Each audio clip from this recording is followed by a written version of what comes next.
എടോ ഇത് നല്ല കൂത്ത്. പൊന്മുടിയിലോട്ട് പോകുന്നവർക്ക് വണ്ടി ഇങ്ങോട്ട് തിരിച്ചാലെങ്ങനെ? ഞാനില്ല. നീ ഇല്ലാന്നാ? നീ ഇതിലൊന്നും ഇടപെടണ്ടോവേ. നിന്നെവരെ ഞങ്ങൾ എന്തെങ്കിലും നിർബന്ധിച്ചിട്ടുണ്ടാ? നീ 2 ചാമ്പ്യച്ച് ആ കായലിന്റെ തീരത്ത് കാറ്റും കൊണ്ട് അട്ടമുടി കായലിലെ അന്ന നട തോണിയിലെ എന്ന് പറഞ്ഞ അവിടെ കേടാ. നിങ്ങൾക്ക് വേണ്ടതൊരു ഡ്രൈവറിനെ അല്ലേ? ഞാൻ സന്തോഷിനെ വിളിച്ചിട്ടുണ്ട്, അവൻ വരും. എടാ ജ്യോതി, ഞാൻ പറയുന്നത് കേക്ക്. വണ്ടി ഓടിക്കാൻ പറയാൻ ആള് വരും. എന്നതാടാ പ്രശ്നം? നീ കാര്യം തുറന്നു പറ. എന്നതാടാ സോണി? എടാ അതിപ്പോ അവനൊരു ജോലി, അതിപ്പോ നമ്മുടെ കൂടെ ആകുമ്പോ ഒരുമാതിരി കോപ്പിലെ വർത്താനം പറയരുത്. അവളെ ഹെൽപ്പ് ചെയ്യാനെന്ന് പറഞ്ഞ് ദോ നിൽക്കുന്നവനെ തല വലിച്ചേരി വർഷം 2-3 സിനിമ എടുക്കുന്നുണ്ടല്ലോ ഇവന്റെ പേരിൽ. ഇവൻ തരുന്ന കണക്ക് പ്രകാരം അതിൽ ഒരു സിനിമയെങ്കിലും ഓടിക്കണ്ടോ? 5 പൈസ നിനക്ക് തിരിച്ചു കിട്ടിക്കണോ? അയ്യോ ജോയ് സാറേ, മിണ്ടരുത്. ഞാനും സന്തോഷം കൊണ്ട് ഇവന്റെ ഓഫീസിൽ പോയതാ ബേബിച്ചായ. ശരിക്കുള്ള കണക്ക് നോക്കിയാൽ ഇറങ്ങിയ 4 പണം ലാഭത്തിലാ പോയത്. സോണിച്ചതേ, നീ ടാറ്റയും ബിർലയൊന്നും അല്ല. നിന്റെ കൺസ്ട്രക്ഷൻ കമ്പനി ഇപ്പൊ ലാഭത്തിലാ പോയിക്കൊണ്ടിരിക്കുന്നത്. ഇപ്പൊ അതിലേക്ക് പാർട്ണർ എന്ന് പറഞ്ഞ ഒരുത്തനെ വിളിച്ച് കേട്ടിട്ടുണ്ടല്ലോ. നാളെ അവനും വരും ഈ നാറിയെ പോലെ ആ നഷ്ടത്തിലാ പോയിക്കൊണ്ടിരിക്കുന്നെന്ന് പറഞ്ഞു. ഇതൊക്കെ ആ പെണ്ണിന് വേണ്ടിയ ബേബിച്ചായ, ആ കൂത്തിച്ചയ്ക്ക് വേണ്ടി.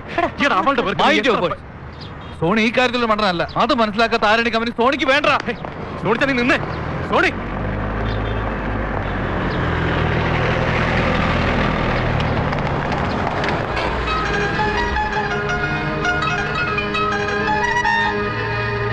സാറേ, സോമന അവരലയൻസ് കേറി. ഞങ്ങള് മാറിന് പുറത്താ. ഇവിടെ അങ്ങ് ചാമ്പ്യ കേട്ടോ സാറേ.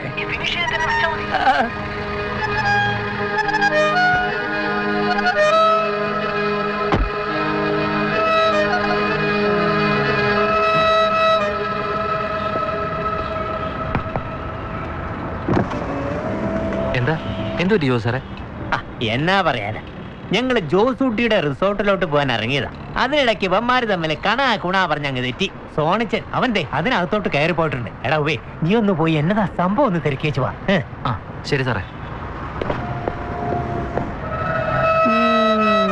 ചെല്ല് ചെല്ല്.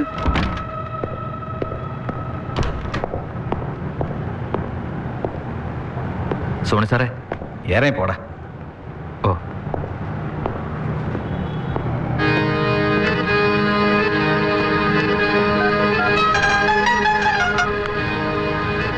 ഹലോ, പെട്ടെന്ന് പോലെ അങ്ങനെ ഒറ്റയ്ക്ക്.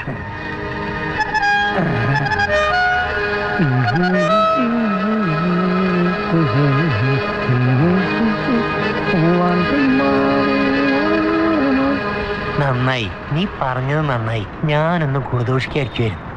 ജോയ് സാറേ, ജോയ് സാർ എന്നെ തെറ്റിദ്ധരിച്ചിരിക്കുക. തോൽപ്പാവക്കൂത്തും മഞ്ചാടി ഒന്നും മിണ്ടായിരിക്കണം.